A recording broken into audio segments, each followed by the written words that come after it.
Ya, kita lanjutkan dengan sesi 3. Nah, sesi 3 ini aplikasi untuk menghitung luas bidang ya. Luas bidang itu bisa bujur sangkar, bisa persegi panjang. Jadi masukannya cuma panjang dan lebar. Nanti dicek panjangnya sama dengan lebar, maka dia bujur sangkar. Dihitung luasnya, dijumlahkan semuanya, gitu ya. Kira-kira aplikasinya begitu. Nah, perbedaannya di mana?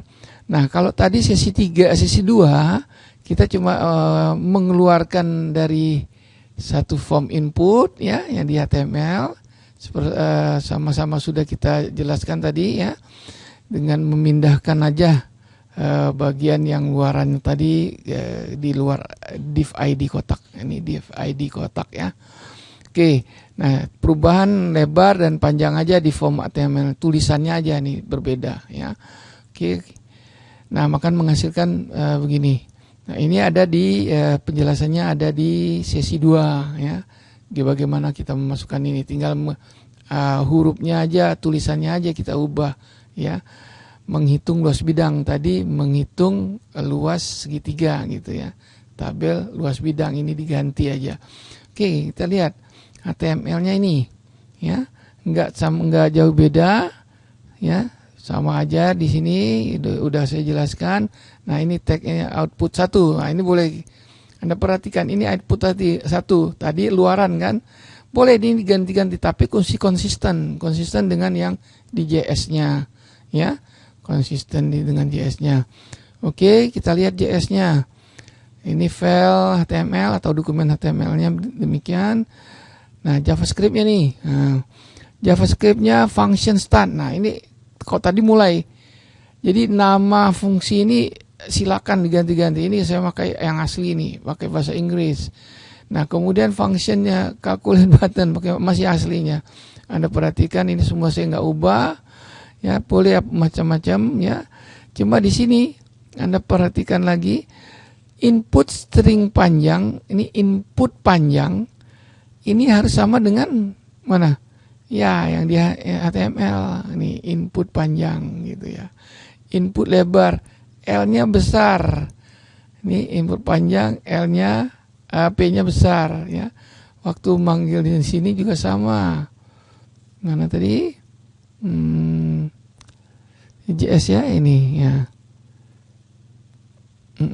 Nah ini. Input panjang, input lebar. Ya, terbalik ya. Tadi terimanya enggak apa-apa. Berarti cuman barisnya aja tertukar ya. Tadi lebar dulu berpanjang kan?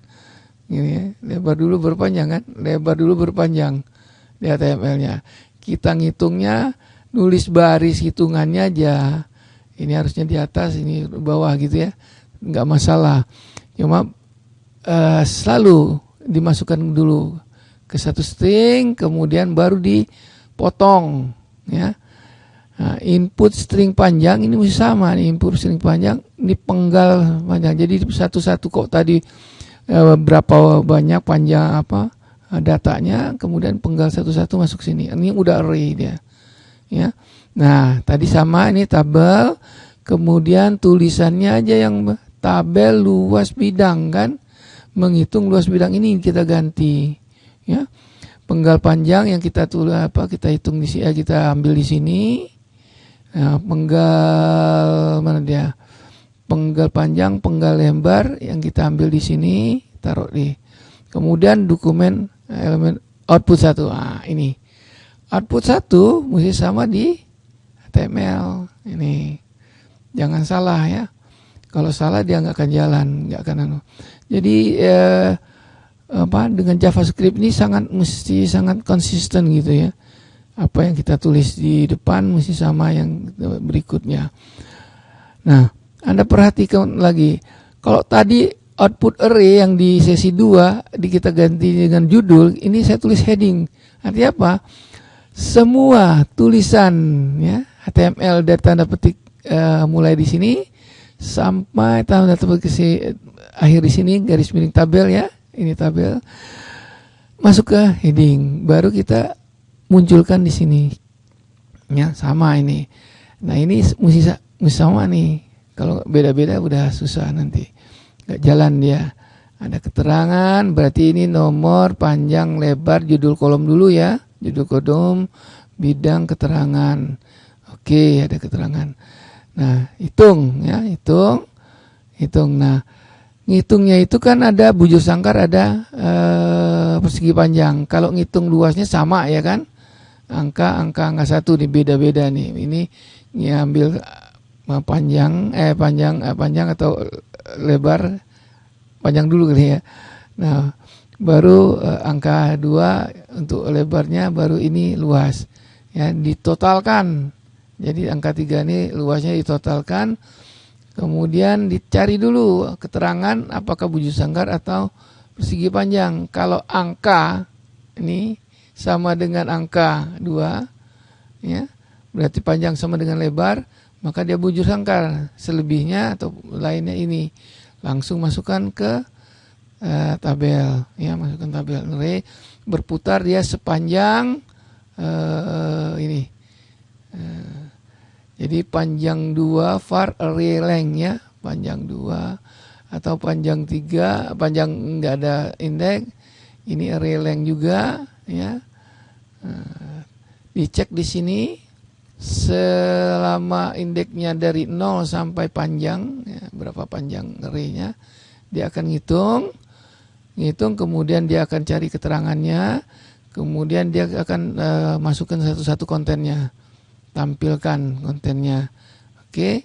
Nah, setelah itu apabila udah selesai ya, for-nya kan selesai sampai if nih ya, baru masukkan tutup array-nya, array body-nya, kemudian tutup jumlahkan dulu foot-nya di bawah, bagian bawah tabel foot-nya. Tabel itu kan ada judul tabel, ada judul kolom, ada isi tabel berupa array, ada total tabel di bawah ya. Nah, ini total tabel di bawah. Oke. Maka kita pakai tfoot ya, tutup tfoot, bukanya ini buka foot jadi jumlah di bawah, konten ya. Masuk ke konten. Nah, baru langsung ke setelah selesai langsung output inner HTML. Anda perhatikan lagi, ini output harus sama dengan di mana? Ya, harus sama dengan di paling atas kan? Ini output 1 ya, oke. Kemudian ini output 1 ya, sama dengan yang sana. Kemudian nah ini output array-nya, output ini beda ya, karena dia ngitung array inner HTML di sini. Output 1 dengan output beda. Ini kan array-nya. Jadi hitung satu-satu, masuk ya. Selesai fungsi output array-nya, maka tulisan output ini harus sama di sini. Output array tadi mana? Ini. Ya. Kalau yang satu lagi kan output array, output yang ini adalah apa fungsinya? Calculate button, output array, betul ya? Yang di calculate buttonnya mesti sama dengan HTML, yang di output array-nya harus sama dengan inner HTML yang di sini. Oke.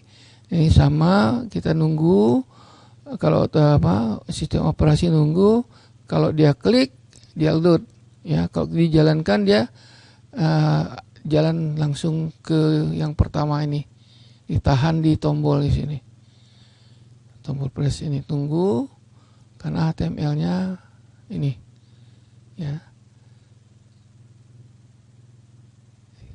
Jadi kalau kita isi sebelum kita tekan tombol ini belum keluar. Sekali kita tekan tombol baru ini keluar. Langsung dihitung, langsung keluar. Nah, panjang ini tergantung mau berapa puluh juga bisa. Asal Anda betah aja ngisi ini di sini. Karena dihitung berapa panjangnya tadi kan, length tadi ya. Dia tahu berapa panjang array-nya. Oke, ini sangat bermanfaat bagi kita orang sipil yang banyak hitung mengenai pasti menggunakan tabel. Nah, bagi yang menggunakan untuk tugas-tugas akhir gitu ya, yang banyak hitungan, ini bisa dibuat, kemudian tampilannya di capture aja atau langsung masuk ke file, bisa langsung masuk ke file, kemudian dipanggil filenya diinsert di laporan. Ya, nah tentu saya udah ngajarkan juga medianya beda kan, ada beda. Kalau umumnya tuh ini langsung defaultnya layar, ada printer medianya, ada file medianya, sehingga ya silakan diubah program ini, bisa masuk ke file, bisa masuk langsung ke printer, tinggal pasang aja tombol printer apa. Jadi bisa dikembangkan, ini aplikasinya bisa menjadi lebih besar lagi. Untuk orang-orang sipil yang banyak menggunakan tabel, ini sangat bermanfaat. Mungkin sampai di situ.